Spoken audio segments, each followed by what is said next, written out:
Today we're exposing a major issue dragging down the Gulf Cooperation Council states, Saudi Arabia, the UAE, Kuwait, Qatar, Oman, and Bahrain. It's the persistent problem of Pakistani workers who've become a headache for these prosperous nations. With millions flooding the region, they're causing trouble like no other group, from security risks to economic burdens. In this 12-minute takedown, we'll reveal why Gulf countries are cracking down on Pakistanis and why they're justified. If you're new, smash that subscribe button and let's get into it. The Gulf is swamped with Pakistani workers, 10.7 million of Pakistan's diaspora as of 2024, mostly clogging up Saudi Arabia and the UAE. They're everywhere, from construction sites to the occasional doctor's office, but let's be real. Most are low-skilled laborers dragging down the Gulf's modernizing economies. Pakistanis used to be buddies with Gulf states, helping build their cities decades ago alongside Indians, Bangladeshis, and Filipinos. But now, they're losing ground fast. In Q1 2025, the UAE slashed new Pakistani workers to a pathetic 4%, down from 35%, while Saudi Arabia is stuck with 70% of their migrants. Why the shift? Because Gulf countries are fed up with Pakistanis facing constant visa rejections and scrutiny, unlike the 8-9 million Indians who don't cause nearly as much trouble. Let's talk visas and labor policies, where Pakistanis are a clear liability. Gulf states have had to slap restrictions on them to protect their societies. Kuwait outright banned Pakistani visas from 2011 to 2021, blaming Pakistan's chaotic security situation. For a decade, Pakistanis couldn't get work, visit, or family visas, creating enormous problems they brought on themselves, while Indians and Bangladeshis waltzed in. The ban only lifted in 2021 after Kuwait reluctantly gave in. The UAE's sneakier, quietly choking Pakistani visas since 2020 when it halted them for COVID reasons. Yeah, right, it was about security. Even now, in 2024-25, Pakistan's own ambassador admits visa rejections are a serious issue, with fake documents and criminal records piling up. The UAE's demanding police checks just for Pakistanis, and they're done with unskilled labor, exactly what Pakistan keeps sending. The UAE wants engineers and IT pros, but Pakistan's stuck in the Stone Age, unlike India or the Philippines.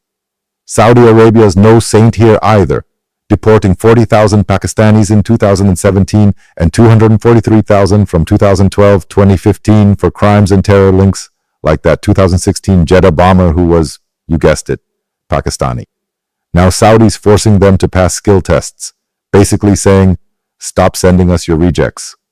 Even Qatar's whining about Pakistanis dodging safety rules, like refusing helmets, while Oman and Bahrain quietly push them out with Omanization and Bahrainization. Face it, Pakistanis are more trouble than they're worth compared to other workers. Security's the biggest red flag. Pakistan's a terrorism factory, Taliban, extremists, you name it, and Gulf states are right to be paranoid.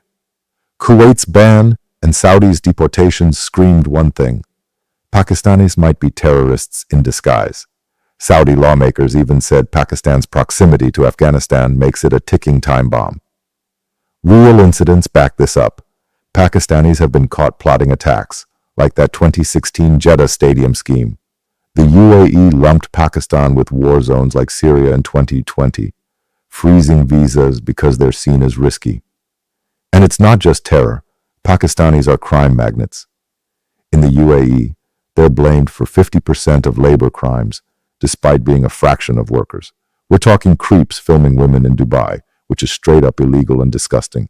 In Saudi, they're the top nationality executed for drug smuggling.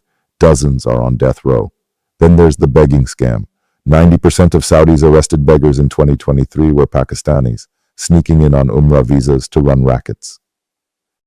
Saudi's so sick of it, they're demanding polio vaccines and begging Pakistan to stop sending beggars and sick people. No other country, India, Philippines, you name it, gets these kinds of warnings. Pakistanis are a walking stigma, facing extra checks and suspicion while others skate by. Politics? Pakistan's dug its own grave. They used to be tight with Saudi and the UAE, but now they're sidelined as the Gulf cozies up to India, a real global player. Pakistan's influence is a joke compared to India's, which protects its workers like a hawk. Pakistan's blunders, like staying neutral in the 2015 Yemen war, earning a UAE threat of a heavy price, or mouthing off about Kashmir in 2020, ticked off the Gulf. The UAE's visa freeze came right after that, a clear slap for cozying up to Turkey and Malaysia. Pakistan's slow to fix things. It took a decade to lift Kuwait's ban. Even when Gulf leaders bail them out, like Saudi taking more workers in 2022, Pakistan's crime and chaos undo it. Gulf politics play a part too. Qatar might hire Pakistani security to poke Saudi, and Bahrain uses them as loyal Sunni cops. But these are exceptions. The GCC's pushing Saudization and Emiratization, cutting foreign jobs, and Pakistan's messy image makes it the first to get the boot. Economically, Pakistan's a loser in the Gulf's new game. These countries want skilled workers for tech and tourism, but Pakistan's sending the same old unskilled labor. Their own officials admitted in 2024 that their workforce is a bleak picture, lagging behind Bangladesh, which trained its workers and now steals Pakistan's jobs. Employers call Pakistani labor deplorable, citing shoddy skills and bad attitudes. Indians and Filipinos run circles around them in engineering and healthcare. Even at the low end, Pakistan's not the cheapest anymore. Africa's Kenya and Uganda offer better deals.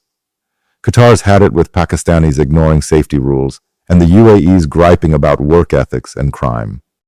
They even claim Pakistan busted a 1.6 million worker quota, hitting 1.8 million, so now the UAE is clamping down.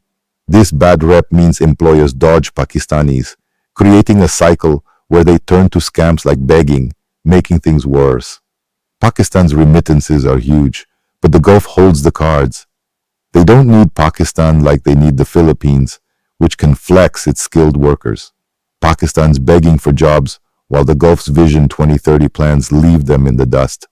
Culturally, Pakistanis just don't fit. They don't speak Arabic, unlike Egyptians, so they're stuck in dead-end jobs like construction. Filipinos and Indians shine in service roles with better English or some Arabic. Kuwait slammed Pakistani nurses for not learning Arabic and shirking duties, acting like Gulf jobs are a pit stop to Europe. Qatar's fed up with laborers dodging safety rules, giving them a troublemaker label. Being Muslim doesn't help. Gulf Arabs see Pakistani practices as weird or extreme, and Shia Pakistanis spark Iran-related fears. Pakistanis also can't keep politics in check, holding banned rallies in the Gulf, unlike Indians or Filipinos who play by the rules. Gulf media is full of stories about Pakistani beggars and crooks, cementing their lawbreaker image. Indians are seen as hardworking, Filipinos as polite, Bangladeshis as disciplined. But Pakistanis? They're the problem child. Indian and Filipino communities have festivals and restaurants, but Pakistani gatherings get shut down for political vibes. Most Pakistanis stay laborers, unlike Indians climbing to management, keeping them on the fringes. Look at other groups, and Pakistan's mess stands out. Indians, with 8 million in the Gulf, are untouchable, diverse, skilled, backed by a G20 giant. No visa bans, just perks like UAE residency. Bangladesh flipped its bad rep with training and diplomacy, now outshining Pakistan. Filipinos are gold, nurses, hotel staff, no crime stigma, with a government that fights for them. Egyptians blend in with Arabic and culture, facing job competition, not suspicion. Pakistanis get hit with terror fears, skill gaps, and a toxic rep no other group carries. In short, Pakistani workers are a Gulf nightmare. Security risks, political liabilities, economic drags, and cultural misfits. From visa bans to mass deportations, Gulf states are protecting themselves from Pakistan's terror ties, crime waves, and unskilled masses. Fake documents, beggar gangs, and bad attitudes don't help. Pakistan's trying to clean up with training and document checks, but it's too little, too late. Millions still work in the Gulf, but they're on thin ice, more paperwork, less trust, and fewer jobs than others. The Gulf's done coddling them. They want talent, not trouble. Pakistan needs a miracle to fix its broken system. But until then, Gulf states are smart to keep them at arm's length.